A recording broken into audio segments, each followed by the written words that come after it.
Olá a todos! Hoje, na nossa cozinha, vamos produzir uma emulsão de muito sabor, que acompanha pratos deliciosos como saladas, churrasco e hambúrgueres. Você sabe de qual ingrediente estamos falando? É claro que sabe! Vamos produzir uma maionese caseira.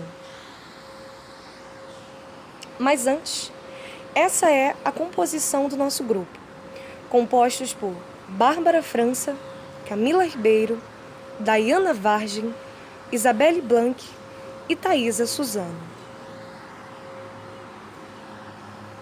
O que veremos nessa apresentação? Bom, nós temos 6 tópicos que serão abordados: a introdução, contexto histórico, a química dos colóides, produção caseira, produção industrial e curiosidades. Mas quais são os ingredientes que compõem uma maionese caseira? Existem várias maneiras de se produzir essa receita, com seus diversos temperos. Aqui, faremos a nossa maionese caseira utilizando esses 4 ingredientes: gema de ovo, agente emulsificante, ou seja, reduz a tensão entre as fases immiscíveis. O sal intensifica o sabor da maionese. O óleo vegetal, responsável pela estabilidade da maionese. Geralmente, é o ingrediente que está em maior quantidade na receita. E o vinagre, confere sabor amargo e apresenta vantagens na preservação da maionese, pois possui propriedades antissépticas. E como a maionese surgiu? Em que momento ela foi criada? No que se refere ao contexto histórico, não há uma exatidão em sua criação. Ainda assim, a história mais interessante de sua criação começa no ano de 1756, início da Guerra dos 7 Anos. O terceiro duque de Richelieu, presente à direita do nosso vídeo, ordenado por Luís XVI para conquistar a ilha Minorca, que fica localizado nas Baleares, fez sua primeira conquista na cidade de Mahón. Para comemorar tal vitória, solicitou para o seu cozinheiro preparar um banquete em meio à escassez de alimentos do contexto do cenário da guerra. Criativo, ele utilizou 3 ingredientes: azeite, ovos e sal, o que resultou em um molho apreciado pelos comensais e denominado marronese, em referência à sua primeira conquista. Legal, não? Vamos falar sobre maionese, mas afinal, qual é a química por trás dela? Maionese é um colóide. Colóides são misturas heterogêneas, ou seja, apresentam pelo menos 2 fases diferentes. Mas vocês devem estar se perguntando, 2 fases? Porque apesar delas aparentarem serem homogêneas, elas não são. As soluções coloidais apresentam um tamanho que varia em torno de 1 nanômetro até 1000 nanômetros. Logo, é uma escala bem reduzida para ser vista a olho nu. Colóides também são fluidos não newtonianos, ou seja, sua viscosidade não é constante, e também são fluidos opacos. Os colóides apresentam interfaces, que é a região entre 2 fases. Nela, há fenômenos interfaciais, que são fenômenos que se manifestam na interface, e para que eles ocorram, é muito importante que a relação área dividido por volume seja alta, ou seja, uma grande área e um menor volume. Os principais fenômenos interfaciais em colóides são a adsorção seletiva e a dupla camada elétrica. Em fase aquosa, as partículas coloidais são majoritariamente negativas, pois os ânions adsorvem mais facilmente que os cátions, já que os cátions são mais hidratados e os ânions são mais polarizáveis. As características físico-químicas dos colóides são o espalhamento de luz, isto é, a dispersão da luz sobre a mistura, que nesse caso é explicada pelo tamanho das partículas dos colóides. e que traz, consequentemente, o aspecto turvo à solução.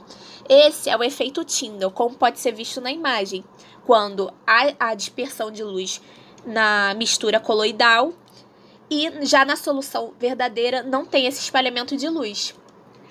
Elas também têm pressão osmótica baixa. Pressão osmótica é a diferença de pressão hidrostática devido ao acúmulo de solvente em um compartimento promovido pela adição de um soluto. E assim, as partículas tendem a migrar do solvente para a região de maior concentração do soluto.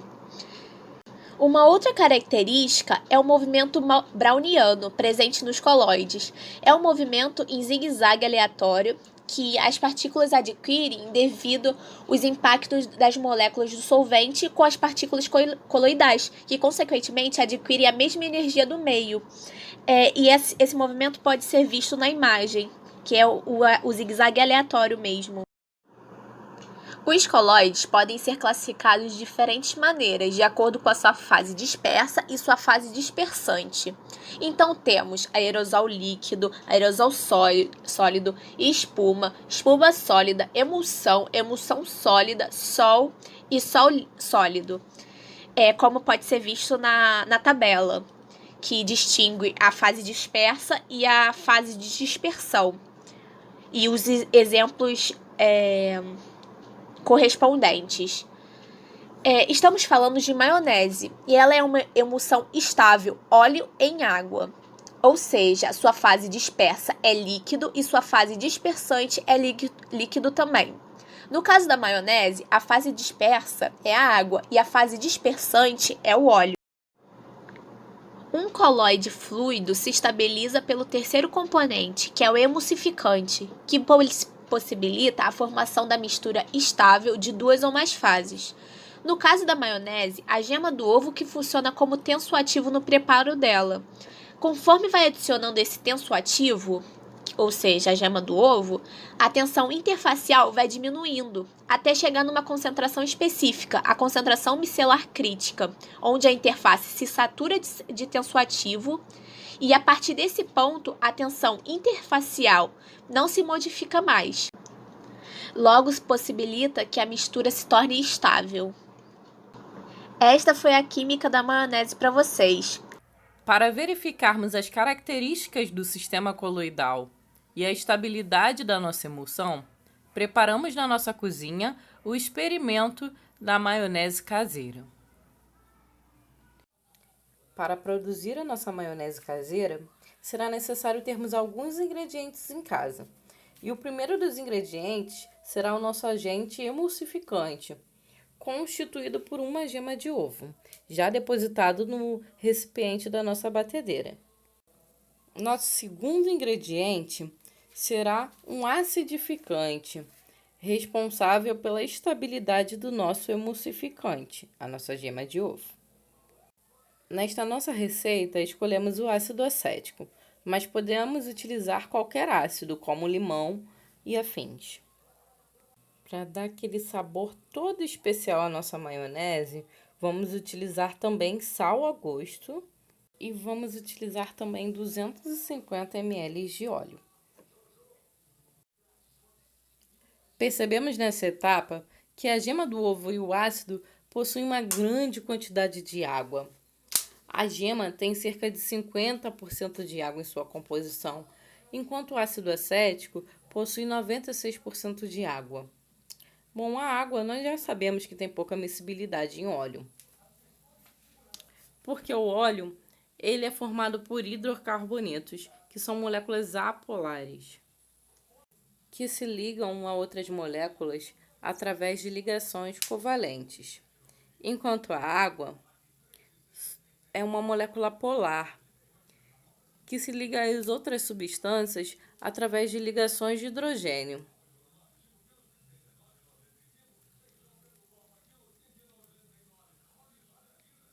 E a água também possui maior densidade do que a do óleo. Logo, as substâncias em contato promovem um sistema heterogêneo, se dividindo em duas fases, como demonstrado no nosso vídeo.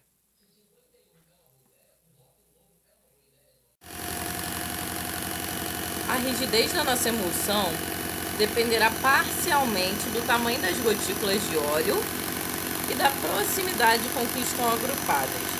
Continue adicionando a nossa mistura, o óleo lentamente, sob forte agitação da nossa batedeira.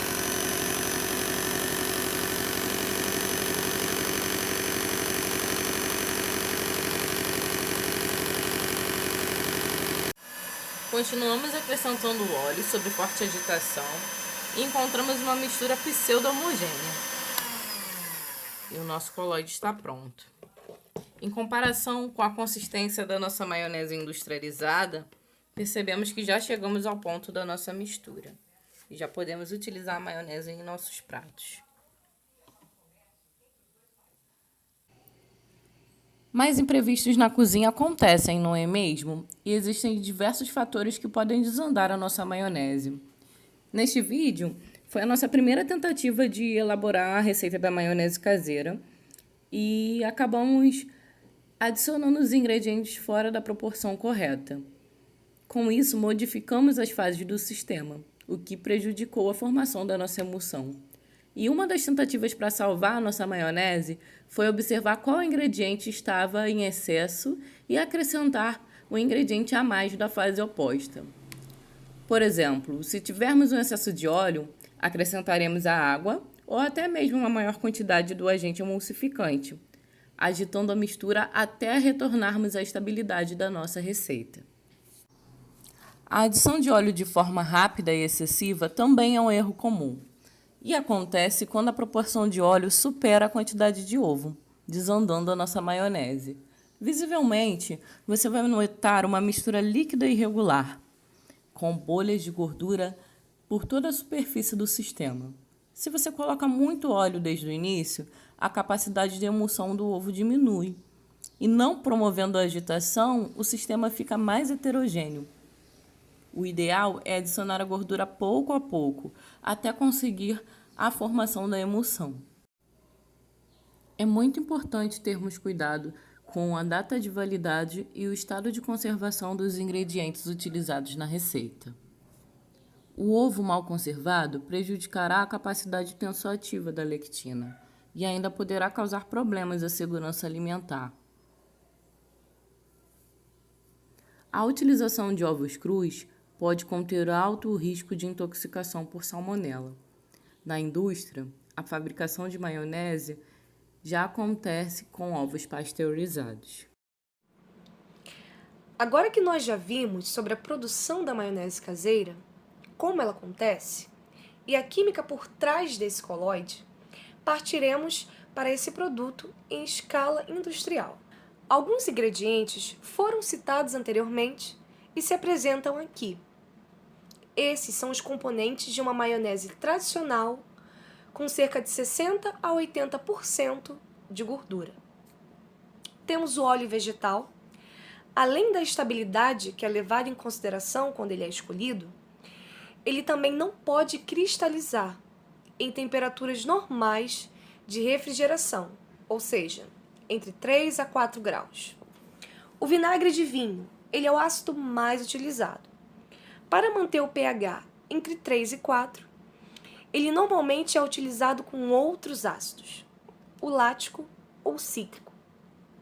A gema de ovo em pó, ela mesma é uma emulsão óleo em água.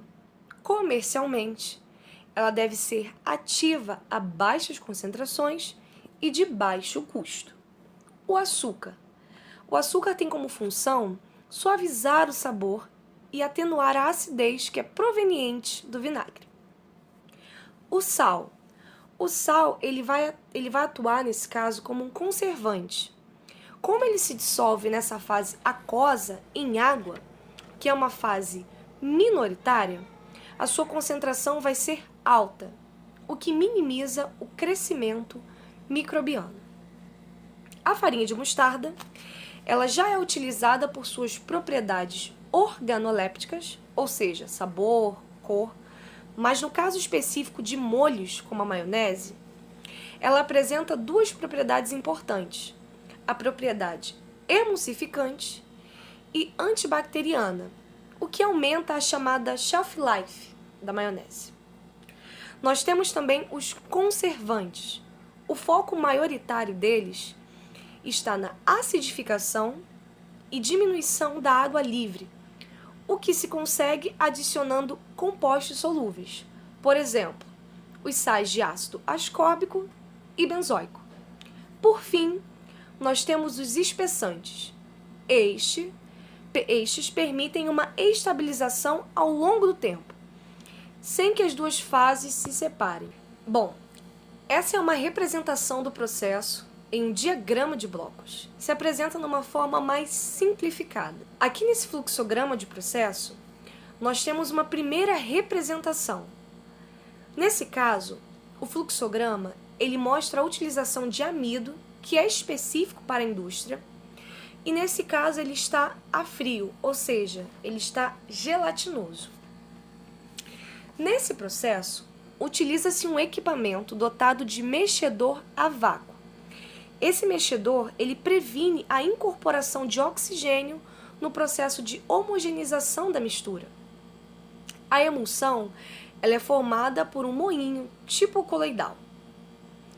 A adição de cada ingrediente é seguida de forma rigorosa, de modo a adquirir uma boa textura.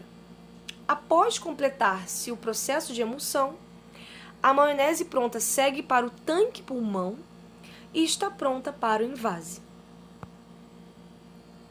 Já nesse segundo fluxograma, nós temos o processo a quente, com amido modificado normal.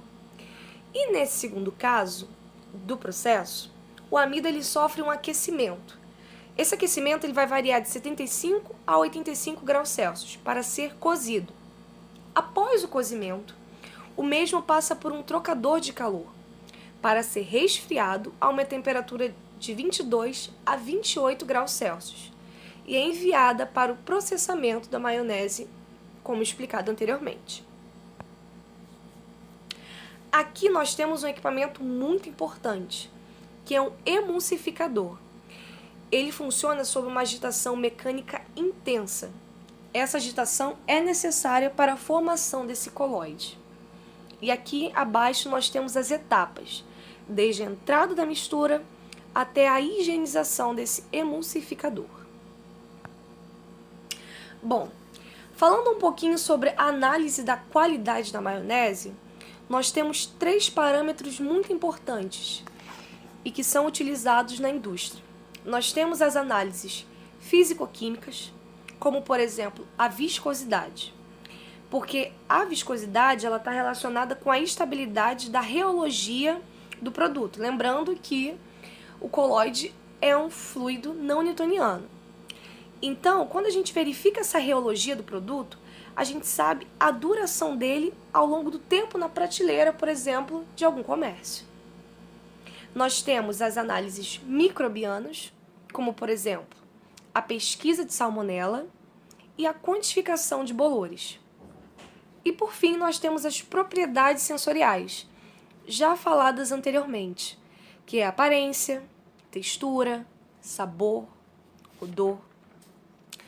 Por fim, nós temos as observações e particularidades. E eu destaco 4 propriedades que são inteiramente consideradas na produção industrial. Nós temos a estabilidade, já citada e abordada anteriormente, explicada. Nós temos a floculação, que pode ocorrer caso não se conheça a origem físico-química no sistema. E a gente sabe que a floculação ocorre também quando as forças repulsivas são maiores que as atrativas. Temos aqui a inversão de fase, que ocorre quando o sistema óleo em água muda para água em óleo, por exemplo. No caso da maionese, isso não é interessante porque a gente tem uma mudança nas propriedades sensoriais, na textura, no sabor, na cor. A inversão de fase não é interessante, não deve acontecer na produção da maionese. E nós temos a cremosidade, que é um processo caracterizado pela formação de camada de gotas de óleo na superfície da emulsão, devido à diferença de densidade entre as gotas e o meio em volta. Tal fenômeno é prevenido por espessantes e ou gelificantes, a fase aquosa. Agora, vamos conhecer algumas curiosidades sobre a maionese. Você sabia que a maionese é um produto que possui centenas de receitas diferentes para sua obtenção? Quando fazemos uma rápida busca pelo produto na internet, nos deparamos com os mais variados tipos de conteúdo, que vão desde o desenvolvimento de novas formulações a informações de seus principais produtores. Como você pode observar na imagem que traz o resultado dessas buscas, concluímos que ainda há bastante investimento no produto, mesmo de marcas já consolidadas. Então, surge a seguinte questão: como você explica um produto centenário ainda ser tão competitivo no cenário atual? Bom, essa pergunta está diretamente relacionada a pelo menos dois motivos, que são o acompanhamento das tendências de consumo, onde esse sofre influência pela saudabilidade, bem-estar e ética, e o outro motivo é o aparecimento de um novo perfil de consumidores. Consumidores estes cada vez mais criteriosos, não só em relação à qualidade do produto, como também em relação às características sensoriais, procurando cada vez mais por alimentos mais nutritivos, naturais e saudáveis. O que queremos dizer é que essas exigências direcionam não só as empresas, mas também pesquisadores a irem em busca de novas formulações que as atendam, melhorando não só a performance, como também a qualidade do produto. Sabemos que o tipo e a quantidade de lipídios consumidos estão intimamente ligados ao aparecimento de diversas doenças crônicas. E pensando nisso, que trouxemos duas formulações propostas por dois artigos previamente estudados. A primeira é de uma maionese light. Enquanto que a maionese tradicional possui de 60% a 80% de concentração de gordura, a light apresenta apenas 25%. Além disso, ela utiliza como ingrediente uma combinação de amido modificado com gomas. Ambos ingredientes são classificados como hidrocolóides, que basicamente são polissacarídeos com propriedades hidrofílicas. Nesse caso, eles foram utilizados como agente espessante para conferir melhor textura ao alimento. O que ocorre é que, quando combinados, interagem sinergicamente e se associam fortemente por interações de Van der Waals, garantindo maior viscosidade e estabilidade ao sistema. Além disso, o amido especificamente é utilizado como substituinte de gordura, nesse caso para o óleo, trazendo uma outra vantagem para a fórmula proposta. Ele não só cumpre a função estrutural para o sistema, como também não possui lipídios em sua composição, tornando-se uma alternativa mais saudável. Aqui estão representadas as unidades de amilose e amilopectina, que são as principais constituintes do amido. Elas que vão interagir com as moléculas de goma, aumentando a tensão superficial e assim aumentando a viscosidade. A segunda formulação é de uma maionese vegana. Nesse caso, chamamos atenção para o uso da macaúba, do amido e da linhaça. O ovo não foi utilizado como emulsificante, e sim o amido e a linhaça.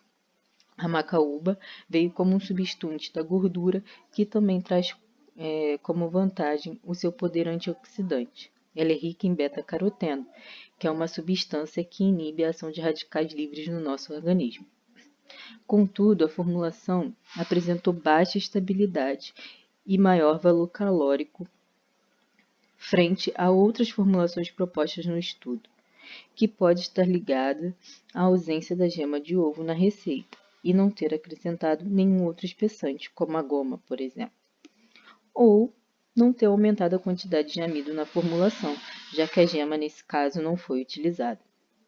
O valor calórico aumentado ocorreu por conta da linhaça ter um valor de lipídio e carboidrato maior do que o da gema do ovo. Além disso, a macaúba é uma alta fonte de lipídio. Entretanto, é uma fonte de lipídio poliinsaturados, que trazem benefícios sobre os níveis de colesterol e diminui assim o risco de doenças cardiovasculares. O que podemos perceber é que tanto a maionese light quanto a vegana apresentam problemas com a sua estabilidade. E, embora fossem comprovadamente opções mais saudáveis, ainda surgiu-se a necessidade de melhoria das suas formulações propostas. O mesmo ocorre para as formulações já existentes no mercado, frente às novas exigências do mercado consumidor. Agora, vamos a uma pequena brincadeira. E aí, é mito ou é verdade? Vamos à primeira pergunta. Quem faz dieta deve consumir maionese caseira? Então, galera, não é verdade. Uma colher de sopa da tradicional tem 40 calorias, enquanto a mesma quantidade de uma maionese caseira chega a somar 100 calorias. A caseira possui mais óleo e por isso é mais calórica. Com as novas formulações, na industrial, usa-se ingredientes menos calóricos, que é o caso do amido modificado, como que não traz nem colesterol nem gordura na sua composição. Além disso, diminui o risco por contaminação bacteriana. A segunda questão é: maionese é fonte de gordura boa? Sim, a maionese pode ser fonte de gordura boa. A maionese é feita de óleo vegetal, por isso é considerada uma rica fonte de gordura boa, pois os óleos vegetais contêm gorduras mono e poliinsaturadas. A exemplo desse tipo de gordura temos o ômega 3, que muita gente já conhece, já deve ter ouvido falar, que traz ótimos benefícios à saúde. A próxima pergunta é: maionese prejudica os níveis de colesterol no sangue? Não, a maionese não aumenta os níveis do colesterol LDL no sangue. Para ser mais específico, o LDL é o que chamamos do colesterol ruim. Uma vez que é feita de óleos vegetais, significa que contém principalmente gorduras que são melhores para a saúde, como as poli e as monoinsaturadas. E por último, nós temos a seguinte pergunta: maionese traz mais saciedade? Sim, a maionese traz mais saciedade. Sua grande quantidade de gordura vegetal dá uma sensação de saciedade com rapidez. Isso está ligado ao fato de que óleos vegetais são digeridos mais lentamente pelo organismo, quando comparados a alimentos que são fontes de carboidrato, por exemplo. E aí, o processo digestivo é mais lento. E aí, quando o processo digestivo é mais lento, você demora mais tempo para sentir fome. Então é isso, gente.